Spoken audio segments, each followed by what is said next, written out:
Dans beaucoup de petites entreprises, le facteur a apporté une mauvaise nouvelle. Leur fichier client serait hors la loi depuis la nouvelle législation sur les données personnelles. Mais attention, c'est une escroquerie. L'œil du 20h a remonté la piste de ceux qui rançonnent les professionnels, soi-disant au nom de l'État. Dans les Bouches-du-Rhône, pour le docteur Labruni, tout a commencé par ce courrier d'apparence officielle. Le registre de ces patients ne serait pas en conformité avec le nouveau règlement général sur la protection des données, le RGPD.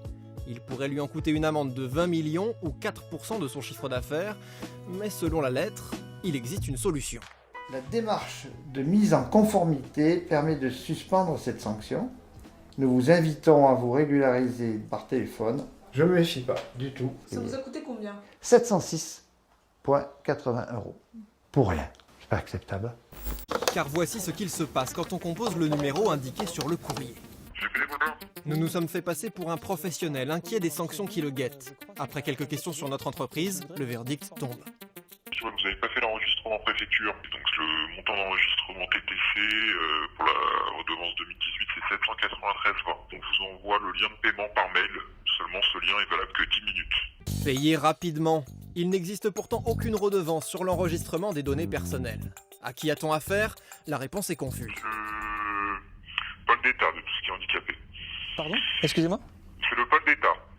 Au niveau de l'État, c'est le pôle d'État de tout ce qui est RGPD. Un service de l'État qui n'existe pas. Derrière cette arnaque, une société bien réelle qui encaisse les factures. Nous avons retrouvé ses statuts déposés le 3 septembre dernier et son site internet qui affiche le visage d'un responsable au regard bienveillant.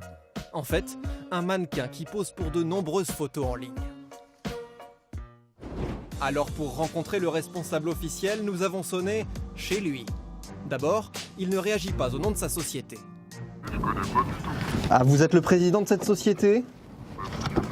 Mais en insistant, l'homme descend et nous livre une autre version. En fait, c'est un ami qui m'a demandé d'être président de cette société. Je suis canon. Je sais même pas ce qu'elle fait. Il est pourtant responsable pénalement des agissements de sa société, qui s'apparente à de l'escroquerie et des pratiques commerciales trompeuses, passible de plusieurs années de prison et de centaines de milliers d'euros d'amende. À la commission informatique et liberté arrivent chaque jour plusieurs dizaines d'appels de personnes ciblées par ces arnaqueurs qui se font passer pour l'État. Aucun service public ne procède de cette manière. Surtout, ne jamais payer pour stopper une action contentieuse.